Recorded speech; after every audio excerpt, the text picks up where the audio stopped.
Okay guys, तो bitcoin 15 minute time frame से start करेंगे और अप टू थोड़े से बड़े बड़े पर्सपेक्टिव पे जाके देखेंगे कि अभी आने वाले दिनों में क्या मूव आने लगी 15 मिनट्स टाइम फ्रेम के मुताबिक। और दूसरा जो है, जो डिमांड फॉरेक्स के ऊपर आई हुई वो काफ़ी ज़्यादा है। सारे लोग फॉरेक्स पे इंटरेस्टेड है, मेजॉरिटी जो है। और डेफिनेटली ज़्यादा अच्छी बात है क्योंकि forex is way better than crypto. तो फॉरेक्स के ऊपर जो है ना, कल मैं एक पूरी डिटेल वीडियो बनाऊँगा। मैं कुछ वर्किंग कर रहा हूँ आप लोगों के लिए, ताकि आप भी कमाएं और ऑब्वियसली मैं भी कमाऊँ। तो जो है ना, वो वीडियो जो है ना मैं कल इंशाल्लाह लॉन्च करूँगा, कल 100% फ्राइडे को।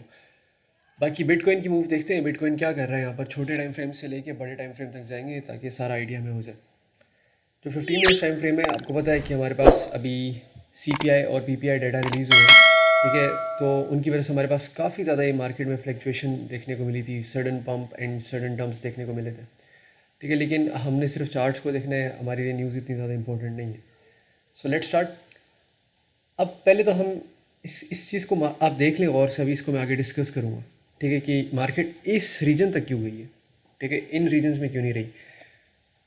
15 मिनट्स टाइम फ्रेम के मुताबिक तो बहुत बेकार मूवमेंट है। वॉल्यूम यहाँ पर खोल लेते हैं।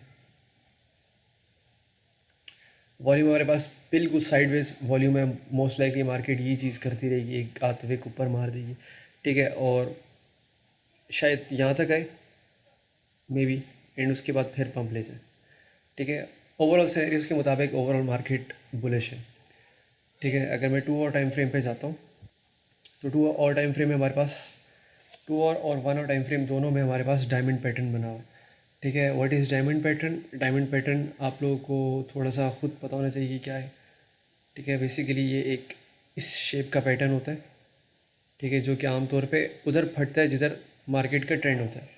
सो हम यहाँ से लेके यहाँ तक एक बुलिश ट्रेंड के अंदर है। तो मोस्ट लाइकली हम यहाँ से यूँ करके ऊपर की तरफ जा सकते हैं, ठीक है, और इस हाई को दोबारा से हिट कर सकते हैं। तो ये चीज़ ऑब्ज़र्व करनी है। और अगर तो हमारे पास 4 और कैंडल पे ये जो रीजन है 24,000 ये टूटता है, तो नेक्स्ट रीजन जो है ना वो 23,000 से लेके 22,500 का जो रीजन है ना, ये रीजन ये पूरा बहुत ज़बरदस्त है लॉन्ग करने के लिए। अगर तो ये रीजन टूटता है 24,000 का जो लेवल है, ठीक है। लेकिन मेरे ख्याल में मुश्किल है कि हम इस रीजन को तोड़ें, ठीक है। डिपेंड करता है, हम छोटे टाइम फ्रेम में इसको कैच करेंगे डायमंड पैटर्न को। हम 30 मिनट्स टाइम फ्रेम खोल लेते हैं, ठीक है। हम देखेंगे अगर तो ये इसके नीचे क्लोजिंग कर देता है यहाँ तक, तो इसका मतलब है कि फिर ये अब नीचे जाएगा, फिर हम वेट करेंगे यहाँ से लॉन्ग करने के लिए। अगर तो ऐसा नहीं होता और हमारे पास एटलीस्ट 24,800 के ऊपर क्लोजिंग आ जाती है 30 मिनट्स और 15 मिनट्स टाइम फ्रेम, तो हम फिर उस केस में यहाँ तक फिर मार्केट आ सकती है दोबारा से। बाय द वे हमने लॉन्ग किया हुआ है, ठीक है। अगर आप मुझसे पर्सनली पूछेंगे तो हमने लॉन्ग किया हुआ, हमारे स्टॉप लॉसेस 23,700 पे, और हमारा जो पहला टेक प्रॉफिट है वो 25,000 है, 25,000, ठीक है। लेकिन ये हमने किया है क्योंकि हम अपने रिस्क को अच्छा मैनेज करते हैं। आप लोगों के लिए रिकमेंडेड नहीं, आप सिर्फ मार्केट को ऑब्जर्व करें और स्पॉट बाइंग करें, जो मैंने दी हुई है स्पॉट की काफ़ी सारी कॉल्स। आगे आ जाते हैं 6 और टाइम फ्रेम पे। 6 और टाइम फ्रेम पे भी मार्केट काफ़ी ज़्यादा इस रीजन को काफ़ी ज़्यादा अच्छा होल्ड कर रही है वैसे तो, ठीक है। और मार्केट चाह रही है कि हम इधर ही कंसोलिडेट करते रहें कुछ दिन, ठीक है, मे बी एक आध वीक ऊपर की मार के, और फिर उसके बाद डिसाइड करेगी मार्केट किधर जाना है, ठीक है। एक बड़ा बाट बनेगा, फिर उस केस में या तो मार्केट इधर से सीधा नीचे जाएगी या तो फिर इधर से 32,000 पे चली जाएगी। अब उस पर भी हम देखते हैं कि कौन सा ज़्यादा लाइकलियर सिनेरियो है। आगे मैं डेली टाइम फ्रेम खोलता हूँ तो कैंडल्स वाइज तो नॉर्मल है, ठीक है। मैं इसको वीक रीजन नहीं कहूँगा, ठीक है, नॉर्मल है ये सारा, ठीक है। जब तक हम इस रीजन को होल्ड कर रहे हैं, ठीक है, उस तब तक हम यहाँ पर नॉर्मल है, ठीक है। जिस तरह एग्जांपल आपको देता हूँ, हम जैसे यहाँ पर थे और हम इस रीजन को होल्ड कर रहे थे, ठीक है। इवन तो हमारे पास एक दो बेरिश कैंडल्स भी आई थी ऐसे, लेकिन आप देखें कि हम ऊपर निकल गए। तो अगर तो हम इस रीजन को होल्ड करते रहेंगे, अभी मैं बताऊँगा ये कौन सा रीजन है, ठीक है, तो फिर हम उस केस में एक ये चीज़ दोबारा देखने को मिल सकती है, ठीक है। इस चार्ट पे आते हैं, हमारे पास ये 4 और टाइम फ्रेम है। अब मैं आपको कुछ चीज़ें बताता हूँ। यहाँ पर जो हमारे पास दो की लेवल्स है ना, वो यहाँ पर मार्क्ड है, ठीक है। अगर तो यहाँ से मार्केट आती है, इस रीजन के नीचे क्लोज करती, तो फिर हम इस एफ से लॉन्ग करेंगे, तकरीबन ये एफ है, ठीक है। एफ बेसिकली गैप होता है, ठीक है, अगर आपको नहीं पता। अगर तो यहाँ से मार्केट इसके नीचे क्लोजिंग कर देती है, हमें 4 और कैंडल, एक रेड कलर की कैंडल ऐसे आती है और वो यूं क्लोज कर देती है, तो हम फिर एंटर नहीं करेंगे। फिर उस केस में आप शॉर्ट खोल सकते हैं इधर से, ठीक है, और आप यहाँ से शॉर्ट खोलें, अपना स्टॉप लॉस जो है यहाँ पर लगा दें और आप इस रीजन को टारगेट कर लें, ये जो रीजन है, ठीक है। उस केस में हमारे पास मार्केट कुछ इस तरह की मूव कर सकती है, आपके पास $1000 की मूव होगी जो आप कैच कर सकते हैं। उसके बाद यहाँ से आप इजीली लॉन्ग खोल सकते हैं, काफ़ी अच्छा रीजन है लॉन्ग करने के लिए। फिर अगर तो ये रीजन ब्रेक हो जाता है, जो रेड वाला रीजन है जो कि 24,400 है, उस केस में हम दोबारा ऊपर चले जाएंगे। अगर ऐसा नहीं होता तो मार्केट इधर से रिजेक्ट होके इस रीजन पे आएगी, ठीक है। और ये रीजन काफ़ी ज़्यादा अच्छा रीजन है ओवरऑल बाइंग करने के लिहाज से, हर लिहाज से। तो उस केस में भी हमारे पास ये चीज़ यहाँ पर देखने को मिल सकती है, कुछ इस तरह की मूव पॉसिबल है, ठीक है। लेकिन अगर तो हम कहते हैं कि नहीं, सपोज ऐसा नहीं होता और मार्केट इधर से नीचे नहीं ड्रॉप होती और ये जो क्लोजिंग मैंने आपको बताई है 24,000, ये वाली क्लोजिंग अगर नहीं आती हमारे पास, तो उस केस में हमारे पास क्या होगा? उस केस में हमारे पास इस तरह की मूव देखने को मिल सकती है कि हम इस जो पीछे से पैरेलल चैनल आ रहा है इसमें हम इस तरह मूव करते रहें, एक आध विक नीचे की मार दें और बूम, मार्केट दोबारा ऊपर चली गई। अब यहाँ पर कुछ चीज़ आपने देखनी है जो मैं अभी आपको दिखाऊंगा। मैं चार्ट को स्क्वीज आउट करता हूँ कि मैं थोड़ा सा बड़ा टाइम फ्रेम खोल लेता हूँ, 6 और, ठीक है, 6 और बल्कि डेली खोल लेते हैं। अच्छा, अब यहाँ पर जो डेली टाइम फ्रेम है हमारे पास, अगर तो आप लोगों को पता हो, जो हमारे पास लास्ट टाइम थी वो ये सप्लाई थी, ठीक है, ये सप्लाई जोन था ये, ठीक है। अब सपोज़ कोई बहुत बड़ा इन्वेस्टर है, थोड़ा सा मैं आपको एक्सप्लेन कर देता हूँ। उसने यहाँ पर 10,000 बिटकॉइंस का ऑर्डर लगाया। अगर वो यहाँ पर इतना बड़ा ऑर्डर लगाएगा तो मार्केट पूरी की पूरी स्वेरिटी के साथ क्रैश चली जाएगी। तो वो क्या करते हैं, वो अपने ऑर्डर को ब्रेक डाउन करते हैं और वो 2 दफ़ा उसी पोर्शन में लगाते हैं। ये हमारे पास सप्लाई है जिधर से हमारे पास सडन क्रैश नज़र आया। सपोज़ उसने यहाँ पर 10,000 बिटकॉइन शॉर्ट करना था, उसने 5,000 BTC यहाँ पर शॉर्ट कर दिया। अब ये हमारे पास सप्लाई क्रिएट होगी। अब नेक्स्ट टाइम मार्केट जब इधर से घूम फिर के यहाँ पर जाएगी, उसके जो बकाया $5,000 के ऑर्डर्स हैं वो फिल होंगे और फिर दोबारा से मार्केट ड्रॉप हो जाएगी, ठीक है। सप्लाई और डिमांड एक दफ़ा काम करते हैं, ठीक है। ये मिथ है कि 2 से 3 दफ़ा काम करते हैं, सपोर्ट और रेजिस्टेंस नहीं है कि काम करते रहेंगे बैठ बैठ के, ठीक है। अब मार्केट यहाँ से नीचे गई है, घूम फिर के ऊपर आई है और इधर से आके सप्लाई के ऑर्डर्स कंज्यूम करके दोबारा से यहाँ से ड्रॉप हो गई, ठीक है। अब मैं आपको यहाँ पर एक चीज़ बताता हूँ। अब आप लोग सोच रहे होंगे भाई ये क्यों मैं बता रहा हूँ, हम तो बहुत बड़े ट्रेडर्स हैं, ठीक है। तो जो अच्छे ट्रेडर्स हैं उन्होंने क्या किया कि उन्होंने जो पहला यहाँ से ड्रॉप आया था उन्होंने उसको इधर से मार्क कर लिया। अच्छा यार, ये इस तरह का ड्रॉप आया था, इसका मतलब ये हमारी नज़र में एक सप्लाई जोन है और नेक्स्ट टाइम मार्केट इधर आएगी तो हमने आंखें बंद करके यहाँ से शॉर्ट कर देना, क्योंकि उस इन्वेस्टर के बकाया ऑर्डर जो इधर शॉर्ट हुए थे वो दोबारा से इधर लगे हुए होंगे, ठीक है, इस पूरे ब्लॉक के अंदर। तो मार्केट जब यहाँ पर आई तो अच्छे ट्रेडर्स थे, उन्होंने दोबारा से अपना स्टॉप लॉस इस सप्लाई से थोड़ा सा ऊपर रख के दोबारा से उन्होंने शॉर्ट कर दिया मार्केट को।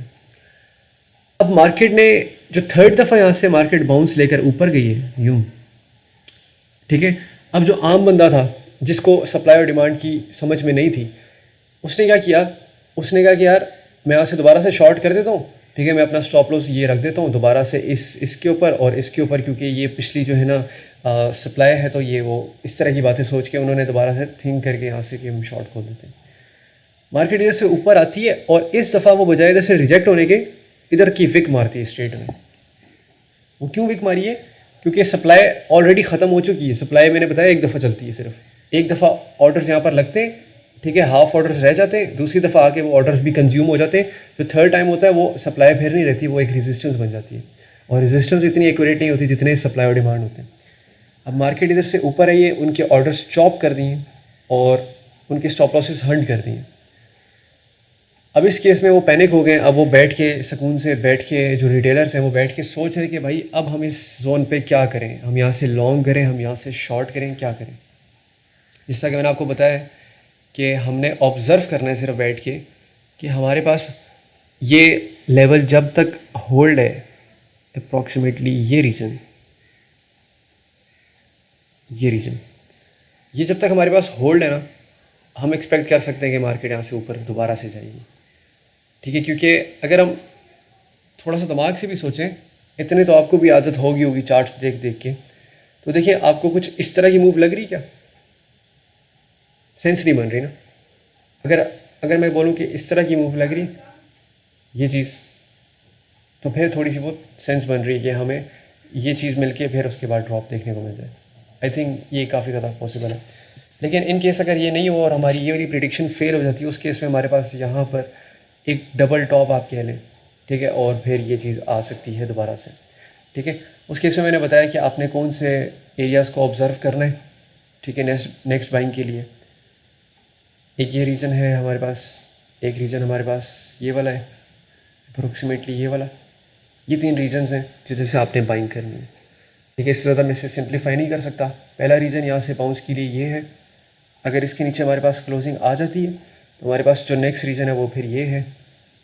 अगर इसके नीचे भी हमारे पास क्लोजिंग आ जाती है तो हमारे पास थर्ड रीज़न फिर ये है, ठीक है। और अगर इसके नीचे भी हंसी है यार ये तो, अगर इसके नीचे भी क्लोजिंग इस तरह आ जाती है तो फिर तो बस छुट्टी है ना, फिर ट्रेंड चेंज हो जाएगा पूरा, ठीक है। फिलहाल अभी के लिए ये मूव सबसे ज़्यादा बेटर ऑप्शन नज़र आ रही है। अगर वीकली टाइम फ्रेम में जाते हैं हम, तो वीकली में भी हम रेंज वाइज यहाँ पर घूम फिर रहे हैं, ठीक है, और इस पूरी एरिया के बीच में हम इस तरह ट्रैवल कर रहे हैं, ठीक है। अब देखना है कि क्या हमें नेक्स्ट वीक अब की मिलेगी ऐसे या नहीं मिलेगी, और या तो हम इधर से यूँ करके दोबारा से लोज पे चले जाएंगे। ये चीज़ ऑब्ज़र्व करनी है, ठीक है। अगर तो हमारे पास वीकली टाइम फ्रेम जो कि 3 डेज़ 15 मिनट्स के अंदर क्लोजिंग है, अगर तो ये कैंडल इधर से आके एक ग्रीन करी कैंडल यूँ क्लोज कर देती है, उस केस में फिर हमारा नेक्स्ट टारगेट ऊपर का हो सकता है, ठीक है। कुछ कॉन्फ्रेंसेस देखेंगे उसके बाद देखेंगे। उस केस में हमारे पास ये वाला रीजन आ सकता है, तकरीबन ये वाला रीजन, ठीक है। तो उस केस में हम ये वाला देखेंगे। फिलहाल जो मैंने आपको बताया आप उसको माइंड में रखें, कौन कौन से रीजन्स बाइंग के हैं, ठीक है। ऑब्वियसली 100% तो मैं नहीं बता सकता कि बिल्कुल भाई इधर से ही बाइंग करनी है, क्योंकि यही से मार्केट बाउंस लेगी, ऐसा नहीं है। 3 रीजन्स आपको बता दिए। 24,000 ब्रेक होता है, नेक्स्ट रीजन 22,500 का है, वो ब्रेक होता है, तो नेक्स्ट रीजन हमारे पास 21,000 का। 3 रीजन्स हैं, ठीक है। पहली बाइंग मैंने ऑलरेडी यहाँ पर काफ़ी सारी स्पॉट बाइंग की हुई है। और एक और चीज़ मैं बता दूँ, ये एक प्रो टिप है बिगिनर्स के लिए, हमेशा उन कॉइन्स पर बाई करें जो कि वेल कॉइन्स हैं, जिन पे आपको मूवमेंट बहुत ज़्यादा नज़र आती है वॉल्यूम वाइज, ठीक है। आप जाके बाइनेंस खोलें, उसमें जाके एक सिंपल चार्ट जो खोलते हैं बाइनेंस का उसको खोलें, और वहाँ पर डाटा वॉल्यूम डाटा होता है उसको आप खोलें, आपको समझ में आ जाएगी अच्छा यार इसमें रीजन लास्ट बाइंग ये हुई है वो हुई है, आपको सारा समझ में आ जाएगा। तो वो कॉइन्स ढूंढा करें जो कि आम बंदे की नज़र में नहीं है, वो सबसे बेस्ट ऑप्शन होता है। आपने ट्रेडिंग डाटा खोलना है इस चीज़ को पता लगाने के लिए, ठीक है। ट्रेडिंग डाटा आपको बाइनेंस में ही मिल जाएगा। बाकी फॉरेक्स जो है वो कल इंशाल्लाह मैं उस पर पूरी ब्रीफ डिटेल के साथ लंबी वीडियो होगी, वो आप सारी एंड तक देखना। फॉरेक्स पे मैं आप लोगों को गाइडेंस कल दे दूँगा, ठीक है। और अब मेरे ख्याल में बिटकॉइन की काफ़ी सारी चीज़ें मैंने क्लियर कर दी। अब ये जो छोटे मोटे ब्रेकआउट्स और ब्रेकडाउन्स हैं, ये इनके लिए मैं एक स्पेसिफिक वीडियो नहीं बना सकता, ठीक है। ये मैं आपको चार्ट के थ्रू जो है ना ग्रुप में ही अपडेट दे दिया करूँगा। तब तक के लिए अल्लाह हाफ़िज़।